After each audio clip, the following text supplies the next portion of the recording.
신앙 고백 우리 다 같이 하겠습니다. 나는 전능하신 아버지 하나님 천지의 창조주를 믿습니다. 나는 그의 유일하신 아들 우리 주 예수 그리스도를 믿습니다. 그는 성령으로 잉태되어 동정녀 마리아에게서 나시고 본디오 빌라도에게 고난을 받아 십자가에 못 박혀 죽으시고 장사된 지 사흘 만에 죽은 자 가운데서 다시 살아나셨으며 하늘에 오르시어 전능하신 아버지 하나님 우편에 앉아 계시다가 거기로부터 살아있는 자와 죽은 자를 심판하러 오십니다.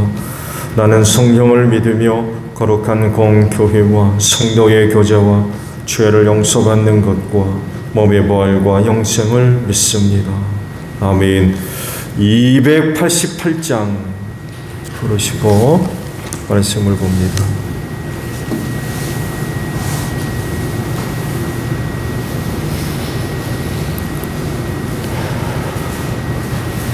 찬송가 288장입니다.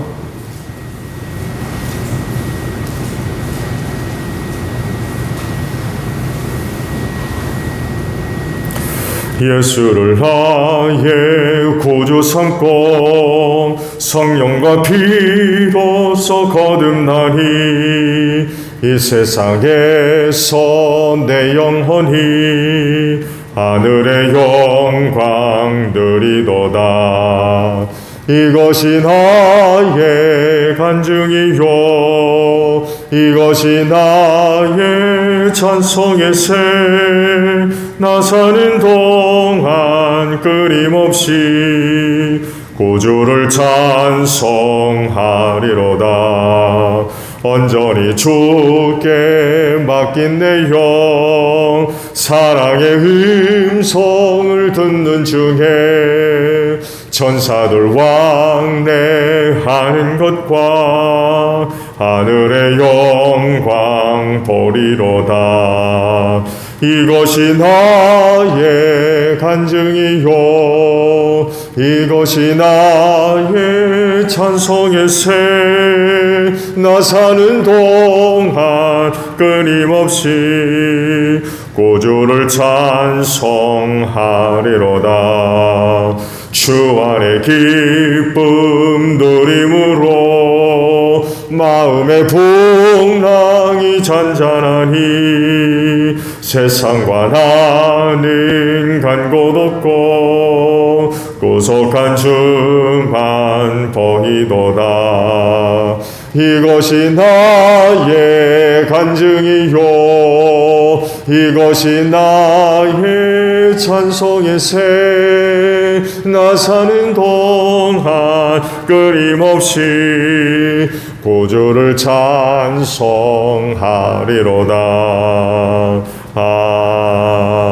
아멘. 사무엘상 4장에 있는 말씀입니다. 사무엘상 4장 1절로 11절까지 있는 말씀을 보겠습니다. 사무엘이 말을 하면 온 이스라엘이 귀를 기울여 들었다. 그 무렵에 블레셋 사람이 이스라엘을 치려고 모여들었다. 이스라엘 사람은 블레셋 사람과 싸우려고 나가서 에벤에셀에 진을 쳤고 블레셋 사람은 아벡에 진을 쳤다. 블레셋 사람이 전열을 갖추고 이스라엘 사람을 치자 치열한 싸움이 벌어졌다. 이스라엘은 이 싸움에서 블레셋에게 졌고 그 벌판에서 죽은 이스라엘 사람은 4,000명쯤 되었다. 이스라엘의 패잔 명들이 진으로 돌아왔을 때 장로들이 말하였다. 주님께서 오늘 우리가 블레셋 사람에게 지도록 하신 까닭이 무엇이겠느냐? 실로에 가서 주님의 언약궤를 우리에게로 모셔다가 우리 가운데 있게 하여 우리를 원수의 손에서 구하여 주시도록 하자. 그래서 이스라엘 백성이 실로로 사람들을 보냈다. 그들은 거기 그룹들 사이에 앉아 계시는 만군의 주님의 언약궤를 메고 왔다. 하나님의 언약궤를 가져올 때 엘리의 두 아들 홈니와 비느하스도 함께 왔다. 주님의 언약궤가 진으로 돌아올 때에 모든 이스라엘 백성이 땅이 진동할 정도로 크게 환호성을 올렸다. 블레셋 사람이 그 환호하는 소리를 듣고 저 히브리 사람의 진에서 저렇게 환호하는 소리가 들리는 까닭이 뭐디냐 하고 묻다가 주님의 괴가 진에 들어갔기 때문이라는 것을 알았다. 블레셋 사람이 두려워하면서 말하였다. 이스라엘 진에 그들의 신이 들어갔다. 그래서 그들은 외쳤다.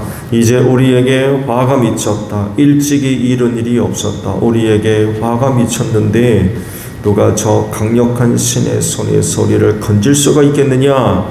그들은 광야에서 온갖 재앙으로 이집트 사람을 쳐서 죽게 한 신들이다. 블레셋 사람들아, 대장부답게 힘을 내어라. 그렇지 않으면 히브리 사람이 우리의 종이 되었던 것처럼 우리가 그들의 종이 될 것이다. 너희는 대장부답게 나가서 싸워라. 그런 다음에 블레셋 사람이 전투에 임하니 이스라엘이 져서 제각기 자기 장막으로 달아났다. 이스라엘은 이때에 아주 크게 져서 보병 3만 명이 죽었다. 하나님의 괴를 빼앗겼고 엘리의 두 아들 홈니와 비누하스도 이때 전사하였다. 아멘. 오늘은요 두 곳의 말씀을 또 보려고 해요. 4절과 11절에 있는 말씀입니다. 4절은 하반절의 말씀입니다. 하나님의 언약궤를 가져올 때에 엘리의 두 아들 홈니와 비누하스도 함께 왔다라는 말씀이고요. 나머지 하나는 11절의 말씀이에요. 하나님의 궤를 빼앗겼고 엘리의 두 아들 홈니와 비누하스도 이때 전사하였다라는 말씀입니다. 고대 국가에서의 전쟁은요, 단순히 세력 싸움이나 아니면은 약탈 전쟁. 오늘날의 부의 축척이 이제 여러 가지로 이제 이루어집니다만 해도 고대 사회는 오늘날 같지 않았죠. 약탈을 통해서 부를 축적하는 이런 일들이 있었어요. 다른 나라를 이제 침공해서 그 나라가 갖고 있는 것들을 다 뺏어 가지고 오는 거죠. 또 이런 방식을 통해서는 부를 축적하는 이런 게, 그래서 전쟁의 하나의 부를 축적하는 수단이 되었습니다. 또 하나는 영토 정복, 나라의 땅을 이제 넓히는, 특히 이제 비옥한 토지 같은 것들을 이제 점령하려고 하는 그런 의도들로 이제 전쟁들이 많이 일어났죠. 또 하나는요, 그 싸움은 신들의 전쟁이기도 했습니다. 신들의 전쟁. 누구의 신이 더 강하냐?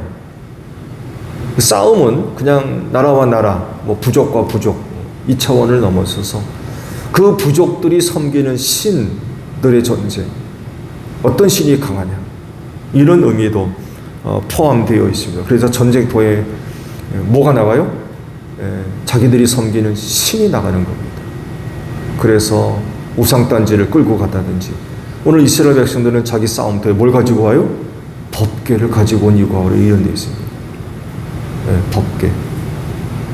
이스라엘 백성들이 가장 신성히 여기는 게 바로 법궤 아닙니까? 거기에 하나님의 임재하심. 그래서 법궤를 갖고 왔던 거예요. 신들의 전쟁이 의미가 포함되어져 있기 때문에 그래요.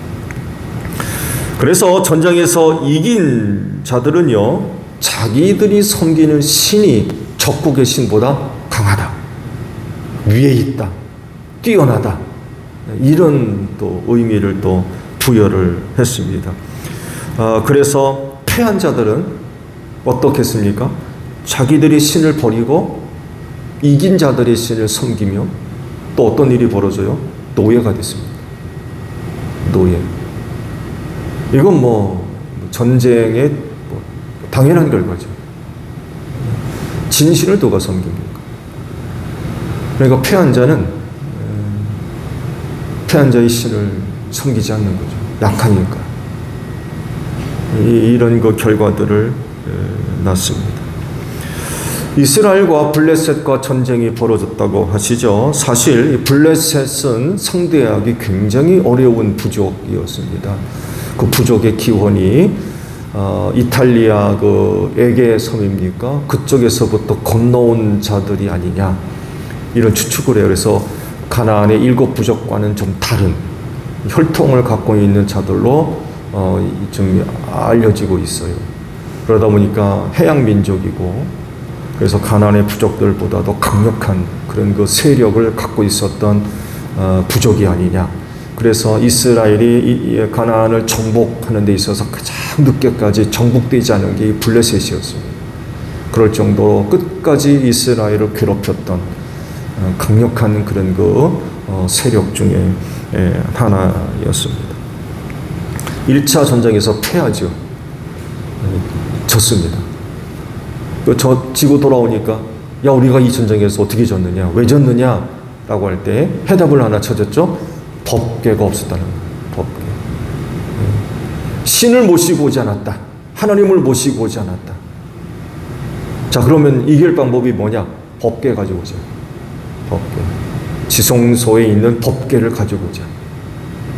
그러면 이 전쟁에서 이길 거다. 그래서 법궤를 가지고 오죠. 그러면서 이제 엘리의 2 아들인 홈니와 비느하스도 함께 오죠. 함께 오지 않을 수가 없죠. 법궤를 가져오는데 둘이 안 따라오면 어떡합니까? 그 법궤 아무나 만집니까? 아무나 만질 수 없거든요. 당연히 제사장 가문에 엘리의 2 아들이 따라올 수밖에 없어요. 2차 전쟁에서 이 법궤를 갖고 나갑니다. 근데 어떤 결과가 나요? 대패를 또 합니다. 많은 사람이 죽어요. 심지어는 법궤까지 빼앗기고요. 엘리의 2 아들인 홈니와 비느하스가 그 전쟁에서 전사를 하게 되고 말았죠. 궁금한 건요. 홈니와 비느하스가 법궤와 함께 전쟁터로 올 때에 어떤 마음으로 왔을까?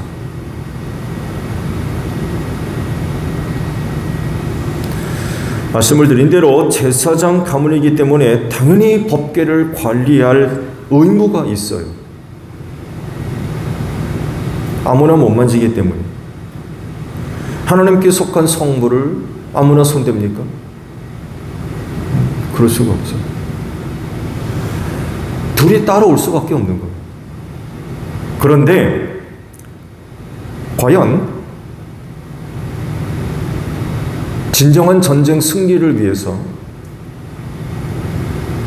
또 하나님께 대한 믿음을 가지고 기쁜 마음으로 또 확신을 가지고 그 전쟁터에 왔을까요? 아니었을 겁니다. 그거 억지로 왔을 거예요. 억지로. 오기 싫은 거 억지로. 그래서 기회만 되면 그 전쟁터에서 속히 벗어나든지 아니면 도망치든지 그런 마음이 아마 이 홈니와 비느하스 마음 안에 가득 차지 않았을까 합니다. 왜냐하면 야훼 신앙이 없어요. 하나님을 믿는 신앙이 없단 말이에요. 근데 위험한 전쟁터로 오게 됐거든요. 법궤가 온다고. 소가 도살장으로 끌려가듯이 콧께서 억지로 온 거예요. 오기 싫어 죽겠는데.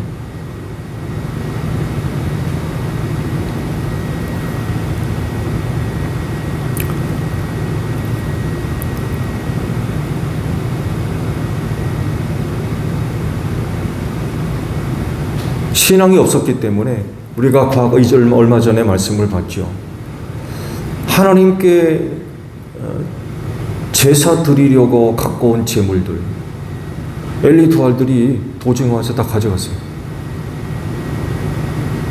좋은 거 가져가고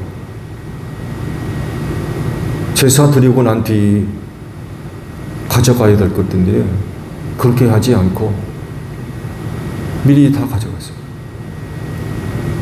심지어는 성전 오기 위해서 일하는 여인들과 동침까지 하는 이런 그 짓거리를 했었다고 그러죠. 왜 그래요? 하나님을 섬기는 신앙이 없어요. 믿음이 없는 거예요. 하나님을 두려워할 줄도 모르고. 그러니까 그런 짓을 하죠. 그렇게 행동했던 사람들이 법궤를 가지고 그 전쟁에 이기려고 전쟁터에 왔겠습니까? 억지로 온 거예요, 억지로. 오기 싫은 거 정말 억지로 온 거예요.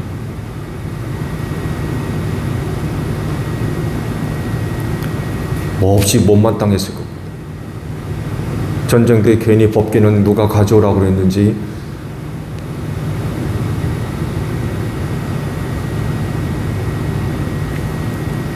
결국 2차 전쟁에서도 크게 패하고 말았죠.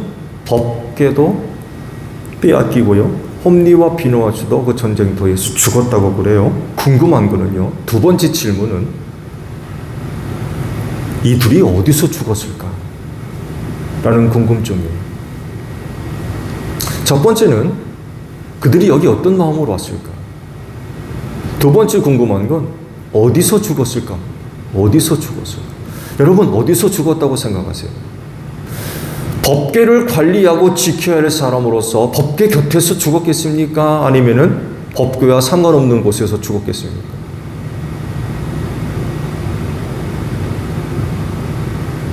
어디서 죽었겠어요?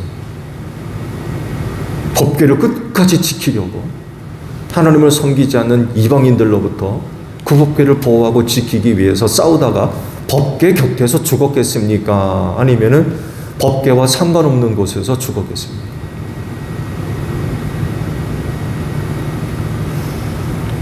추측컨대 법궤와 상관없는 곳에서 죽었을 겁니다.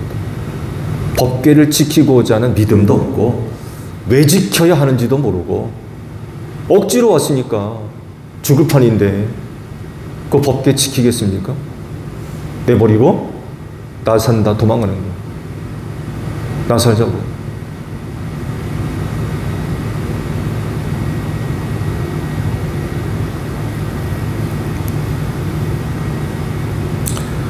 법궤를 관리할 사람으로 전쟁터에 왔지만 말씀드린 대로 신앙이 없어요. 이런 상황에서 승리가 블레셋으로 기울게 되니까 법궤 지키는 게 어디 있습니까? 내가 살아야지. 나 살자고 도망가는 거예요. 그럴 수밖에 없어요. 그런 사람한테 법궤가 중요하겠어요? 자기 목숨이 중요하지.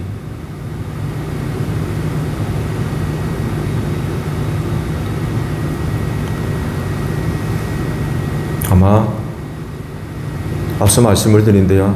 어떻게 하면 이 전쟁터에서 벗어날까 기회만 엿보고 있다가 이렇게 법궤가 왔음에도 불구하고 승리가 블레셋으로 기우네. 아마 혼란한 틈을 타고 법궤 버려두고 도망갔을 겁니다. 엉뚱한 곳에서 잡혀서 죽은 거죠.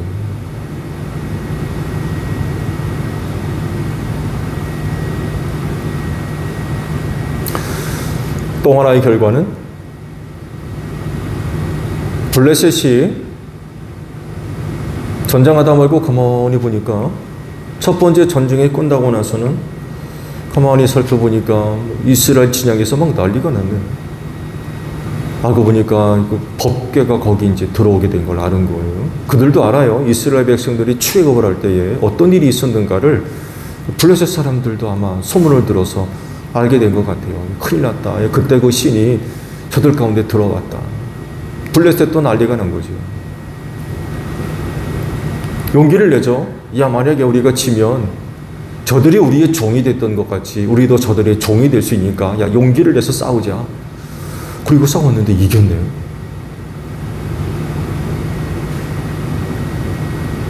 말씀드린 대로 또 하나의 전쟁이 있어요. 신들의 전쟁이에요. 이스라엘의 신이 강한 줄 알았는데 여기 우리 신한테 졌네. 우리 신한테. 우리가 섬기는 신한테 졌어. 졸지에 이스라엘이 섬기는 하나님이 약한 신이 되어버렸어요. 무기력한 신.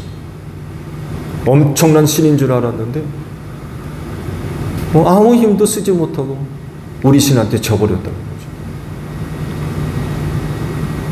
이후의 말씀은 다 보지 않았지만 말씀을 계속해서 보게 되면 블레셋이 법궤를 가져다가 다곤 신전, 자기들이 섬기는 다곤 신 앞에다가 딱 갖다 놓죠. 무슨 얘기예요?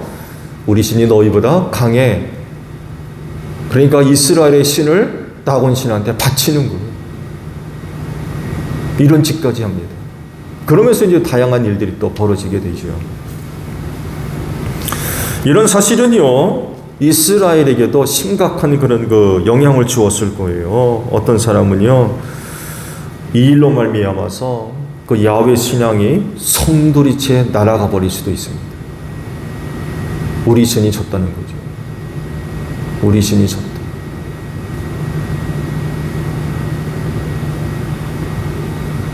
그 야훼 신앙 그거 지키겠어요? 그동안 우리가 섬기는 야훼가 제일 가는 신인 줄 알았는데 블레셋 신한테 졌어. 이 소식이 어떤 사람한테는 치명적이 되는 거죠. 야훼 신앙 성두리째 날아갈 수도 있어요. 시험에 들어가죠.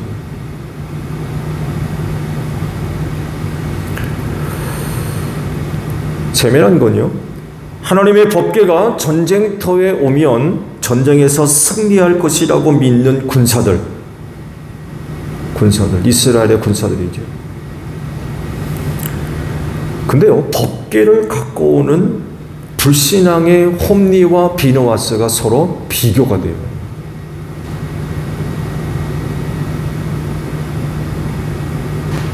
그 어떤 사람은 참 순진한 신앙으로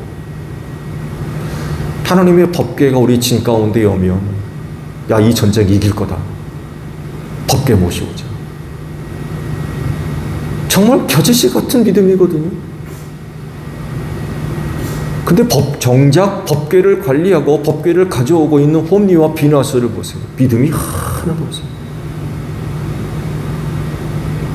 비교가 되죠.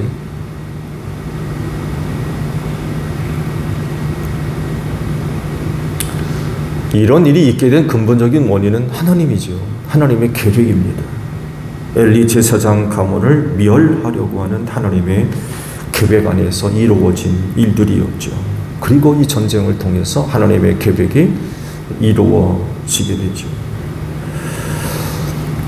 엘리와 그 아들들은 하나님을 섬기는 일에서 최전선, 최일선에 서 있는 사람들입니다. 그렇기 때문에 그 누구보다도 하나님을 섬기는 일에 있어서 거룩함을 소유하고 있는 자들입니다.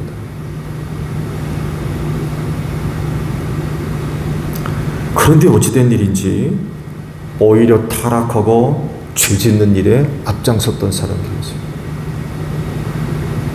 거룩해야 할 자들이 거룩하지 않고 속됐다는 것. 세속적인 사람들이었다는 것. 하나님을 섬기려면 거룩해야 되죠.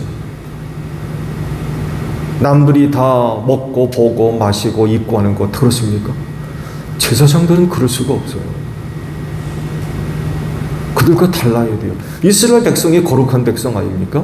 그들 가운데도 레위 지파요, 아론의 후손들이라고 그러면 거룩함 중에서도 더 거룩한 자들이에요. 최일선에 있는 사람들이라니까요.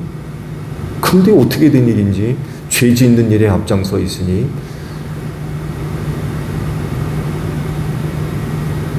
결국 하나님께서 엘리 집안의 책임을 물으시죠. 그 죄에 대한 책임을 물으시는데 무겁게 물으십니다. 결과가 뭐예요? 그 가문이 망합니다. 가문이 망하고 말았어요.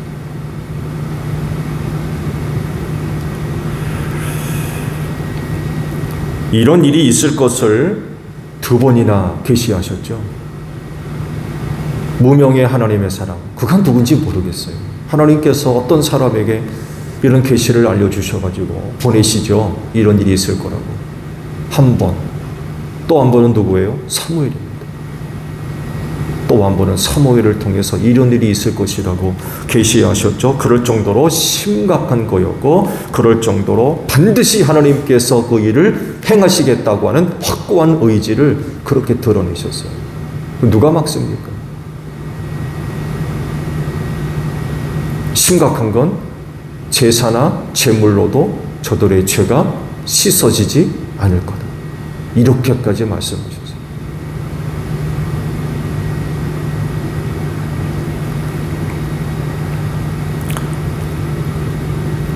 그리스도인이 누굽니까? 하나님을 섬기는 일에 최전선에 있는 사람들입니다. 세상 사람들에게 하나님 섬기는 거 기대하겠어요? 기대할 수가 없어요. 그리스도인은요, 하나님을 섬기는 일에 최전선에 있는 사람들입니다. 그렇기 때문에 이들은 거룩함으로 무장하고 있어야 돼요.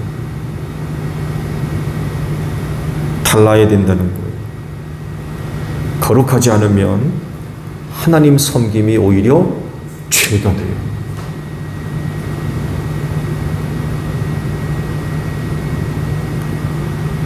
엘리 두 아들이 바로 이런 경우입니다. 표면적으로 보게 되면 하나님을 섬기는 것처럼 보이지만 그 안을 들여다보게 되면 얼마나 악한 짓을 합니까?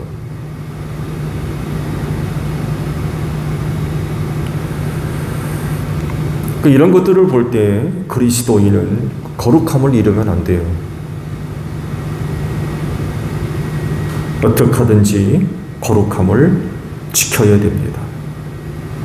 그리고 이 거룩함으로 하나님을 섬겨야 돼요.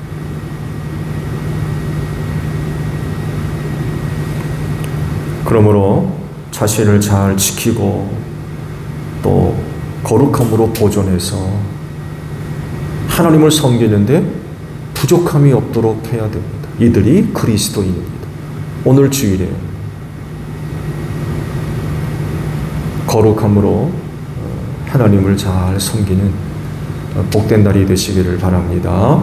주기도문 합니다. 하늘에 계신 우리 아버지, 아버지의 이름을 거룩하게 하시며 아버지의 나라가 오게 하시며 아버지의 뜻이 하늘에서와 같이 땅에서도 이루어지게 하소서. 오늘 우리에게 일용할 양식을 주시고 우리가 우리에게 잘못한 사람을 용서하여 준 것 같이 우리 죄를 용서하여 주시고 우리를 시험에 빠지지 않게 하시고 악에서 구하소서. 나라와 권능과 영광이 영원히 아버지의 것입니다. 아멘. 기도하겠습니다.